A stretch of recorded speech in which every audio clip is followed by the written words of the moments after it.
This ain't you, bro. This ain't you. You weren't born like this. You won't die, and if you do die, you won't care, because you'll be dead. Best case, you win. Worst case, it won't matter. There's no luck in this game, man. It may be a little bit of luck, but the luck happens after you bust your ass and you put yourself in that lucky situation. Luck doesn't happen. You put yourself in that situation where luck might fucking happen. And that's what people don't know. If you believe it, if you really believe that you could be something, if you have that little voice in your head saying, hey, you got talent, you could do this, then follow that voice. Fuck your motivation. Fuck your motivation. You need discipline, because motivation's not there every day. I'm missing motivation most days. Wow, Some really? days, yeah, sometimes I got motivation. Sometimes I'm like, fuck yeah, today I felt good. I can't wait to get to the gym. But a lot of days, like, gotta get to the gym. And then once I get going, then I feel great. Yeah. And I feel great when it's over. But it's that beginning part that's hard, because your body wants to stay comfortable. Your body will trick you, like, man, today you should take the day off, Theo. You don't feel good. Theo, what did you get, like 6 hours sleep last night? That's not enough. It's so easy to be great nowadays, my friend, because most people are weak. Most people don't want to go to that extra mile. Most people don't want to find that extra because it sucks. It's miserable. It's lonely. It's easy to give up. You know, Hell it's yeah. easy. It's the easiest thing in the world to do. I'm done. I ain't going. Oh, yeah. I ain't gonna keep going. Yeah, I don't feel like going to work. I'm done. Yeah, man. It's easy. It's very easy. But what's hard is going, yo, yesterday I got nothing from working as hard as I could. Nothing happened from that. I'm gonna do the same thing again today, but I'm gonna try to go harder. That's the hardest thing in the world. To get up every day and give 100% and be in the same position that you were each day, but mentally know that you're trying and trying and trying. That's a real grind. How bad do you want this? If it's as bad as you want to live or breathe or sleep, whatever the hell it may be, I can work with you. But a lot of people, most people don't want it that badly, which is why they always ask the question, man, how did you get to where you are? You know how to do it. You know exactly how to be you or how to be me. You don't want to do it. Like, I want to see what you do when you're tired. Let me see how you push yourself. Come on, man. Get up. Get up again tomorrow. Get up again tomorrow. Get up again tomorrow. The next day. Get up. Get up. Get up. Get up. Keep going. How long can you maintain a positive attitude? There's no hacks, bro. It's you against you. You against you. And if you misunderstand that, you have a real problem. You wake up, right to work. Immediately your mind is in action. No one wants to do that. No one. And I don't blame them. But don't be mad when you're laying there in your fucking bed and you're in the fucking hospital and you're 70, 80, 90 years old and you're thinking, man, I feel like I didn't fucking do something. Because you did. You didn't do it. You didn't do shit. You may have lived a great life, man, but you're always gonna feel empty inside. I don't feel empty. The life you want is on the other side of a few hard conversations, and you're living a life you hate because you're too afraid to have them. I think about that a lot. Hard times create hard men. Hard men create soft times. Soft times create soft men. Soft men create hard times. We are now around soft men and hard times. There's a moment when every boy realizes no one's coming to save him. And that's when he becomes a man. And some boys never get there and stay children forever. You should be a monster. He said you should be a monster, you should be ruthlessly ambitious, and then learn how to control it. And it's that old expression, it's better to be a warrior in a garden than a gardener in a war. I don't care how good you are in anything, you don't have discipline, you ain't nobody. Right. You're nothing without discipline, because you give up under the slightest struggle without discipline. 100%. Told me discipline is doing what you hate to do, but do it like you love it.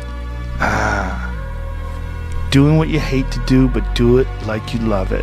That is a great quote. I'm going to have setbacks, I know. But if I'm feeling bad, that doesn't mean I'm doing bad. That doesn't mean I am bad. That doesn't mean that I can't still take some action. Because, yeah, nothing changes and nothing changes, man.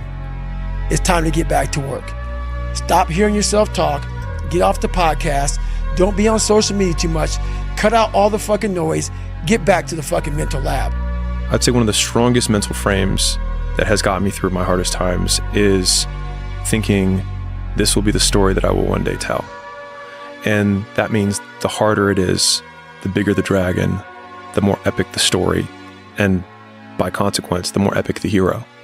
The fear is never reaching your potential. That's it. That always falling short, always quitting before you're done, always procrastinating, always not doing the right thing. And then one day you're an old man. Yep. And you look back and go, God, I could have been great. Yep. I could have been great. It's time to stay focused.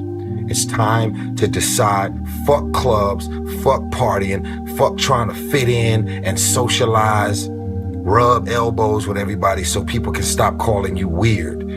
Why are you so antisocial?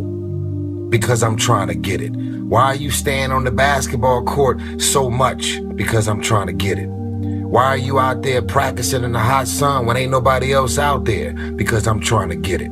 Why are you not clubbing? Like every time I text you and invite you to go do something fun and cool, you always studying. Because I'm trying to get it. Let me tell you something, homie. These women ain't going nowhere.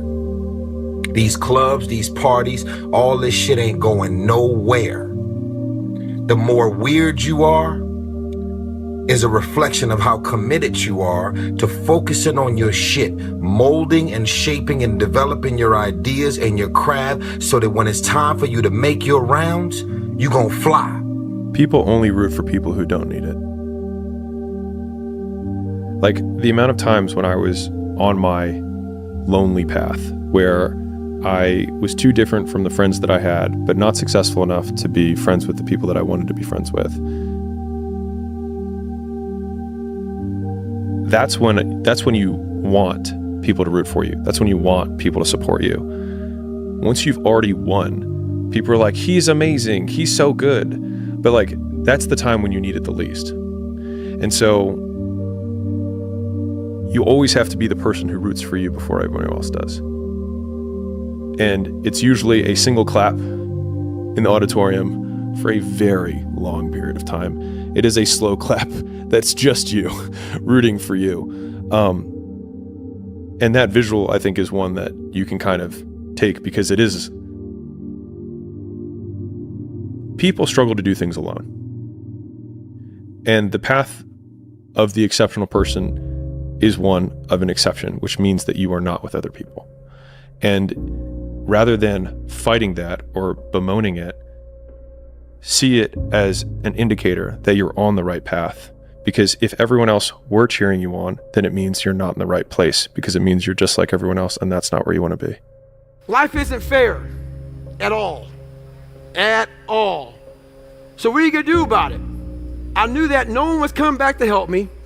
No one was gonna miracle me to be somebody special. So mentality is the only thing that gets us through life. I was an underdog. We are all underdogs in life. Even the baddest person in the world should think that way.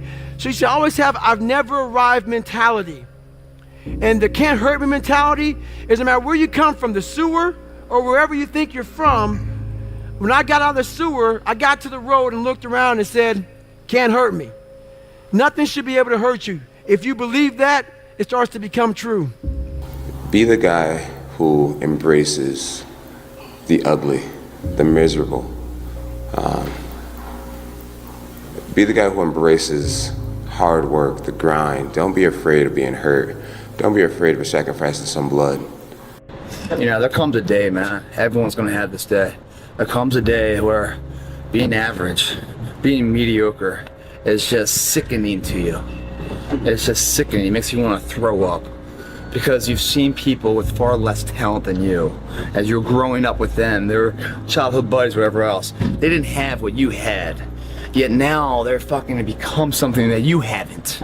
There comes that day. It's either when you're young, you know, and it strikes you on the baseball field because you're sick of striking out. Or it's when you get fired from your 5th job, you know, and your wife and kids are on your ass because you don't know how to support them anymore. There comes a fucking day where push comes to shove.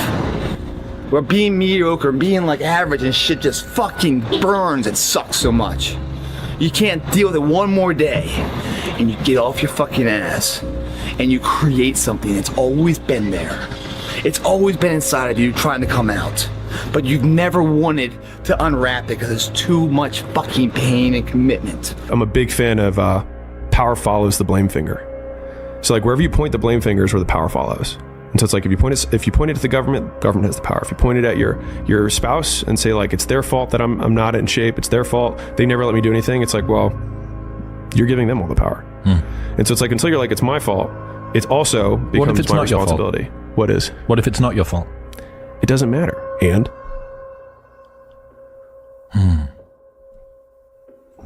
like I can't run marathons because I lost my leg at birth.